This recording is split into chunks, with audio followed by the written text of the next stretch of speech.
if you're planning to come visit Bali or you're interested in moving here, I have some important wisdom to tell you about before you come that was passed on to me from a dear friend, and also while you're here, some really valuable things. Okay, so first off, I moved here about 6 years ago.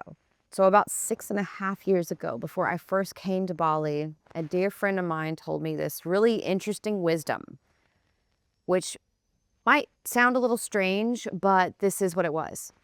She said, Bali is a special place. There's so much sacred energy here. The culture is so magical. And it's actually really important from a spiritual standpoint, because it is such a spiritually rich land and soil and culture, to ask for permission before entering into this land.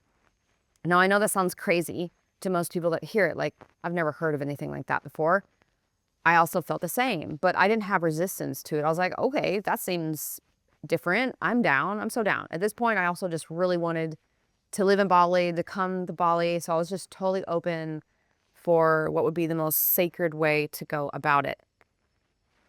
So what she said was, before you land, when you're flying to Bali, ask to the spirit of Bali in prayer form. I'd like to ask Spirit Bali to please bless my arrival. I'd love to be honoring of you, and I'd love to basically consent my entry into this country, and hoping for an overall blessed experience. And also I'd like to bless the energy back. Something like that, where you're offering a prayer of giving and also wanting to be in harmony with the way that you receive. So I know that that sounds crazy, but I did do that. And every time that I leave Bali and I fly to Bali, I say some version of the prayer. Thank you, Bali. Thank you for receiving me. I hope that I can give beautiful energy to you and also be in receptive energy that is beautiful back. Something like that. Okay, so that is an entryway to actually be in a blessed space, which I know it's controversial. And what's actually really interesting is that I wrote a song called Bali Bali, which was a absolute sacred thank you song to the spirit of Bali. Ironically enough, it ended up going viral. Oop.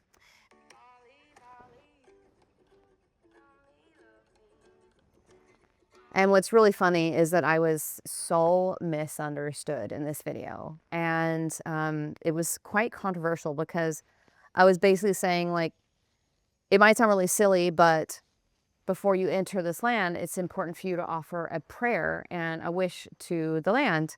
And it was really rough, the response around it, because most people think that I'm just like expressing in a way that's, I'm just like pure here to take, but I'm really like, no, actually, this is a true story. And I feel like Bali has blessed me so much, because I don't see this place as just a place to take, but a place to be of great gratitude. And even for me, I learned from the locals. I feel like they have a way to simplify expressing with others. It's simple. They're just like kind to everyone, supportive to everyone, open to everybody. Always, you're in their space. They give you coffee, they give you food. It's always such a field of generosity. And I've learned actually so much from the locals in that way. But I wrote this song because when I first came to Bali, something a bit traumatic actually happened to me. My partner had an issue with his kitos and he got deported. And at this time, I had only been like dating him for maybe 6 months. And his career would take him to travel for months at a time, and I wouldn't even know when I would see him again. And so meeting up in Bali was like a romantic getaway, gallivant, when I didn't even know when I'd see him again after that. And so when I first arrived in Bali,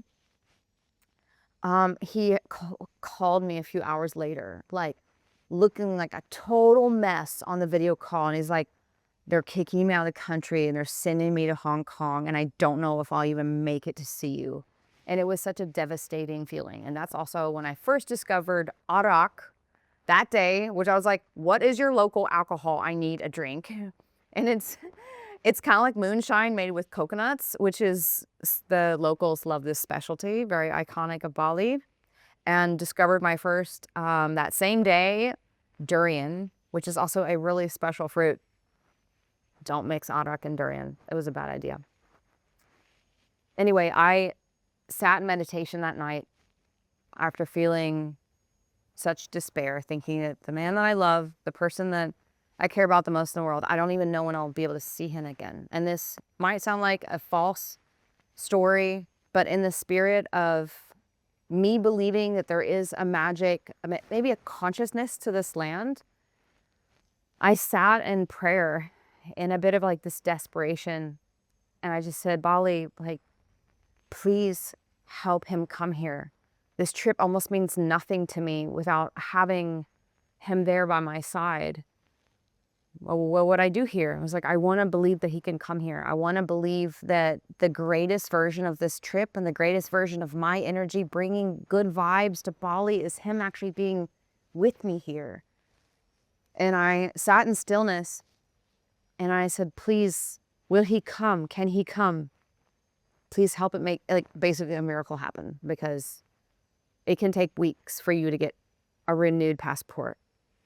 And I heard, no joke, I heard he'll be there in 4 days. Now, I think we had like a week and a half in Bali. And by the time that 4 days went by, he actually ended up arriving, like by miracle, because somehow some things happened, some calls were made, and he got his passport rush made. And in that moment, I knew that there was something special about whatever the magic, the spirit of Bali, the consciousness of Bali that I felt like I could attune to, especially when I had such a sacred place and willingness to reach out to it.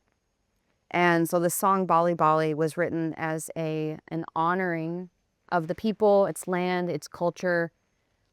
But right after I said that prayer, I picked up my ukulele and I sang, Bali, Bali, love me, Bali, Bali, love me. And that's actually where the song came from, was a real moment of me saying a prayer, receiving an answer, releasing and surrendering to the now and the unknown. And that song, the chorus, was actually that prayer, which I haven't really shared much of that publicly because I really want to make it more about honoring the people and the land and the culture. But I feel like I got blessed. And then he came into town on day 4. And next thing you know, we left and came back, and I never wanted to leave. So I left, and I decided to put all my stuff in storage, rent out my car, and see what it'd be like on the other side of my heart wishing and longing for something new and fresh and revitalizing for my mind, body, spirit. And gratefully, I'm still here. So if you want to visit Bali or you're interested in moving here, first thing first, I highly recommend, as strange and woo as it sounds, to say an honoring prayer of some sort to wish for the greatest for your arrival, almost like a permission slip. And while you're here, I highly, highly recommend thinking more in your awareness of how can I be of generosity in my spirit, tipping the locals, being really kind, meeting the smiles and the makasih, which means thank you in Indonesian, with the same kind of energy back, so that the culture, Bali is one of the most kind places I've ever been, that we can continue to feed back into Bali the kindness and the beauty.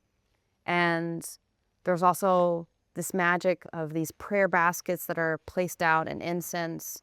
And I always do my best not to step on them, not to drive over them, but to see them as a revered way that the locals honor space, honor people, and honor the lands. And I think that it's such a beautiful culture that deserves to be continued on as long as the generations will take it.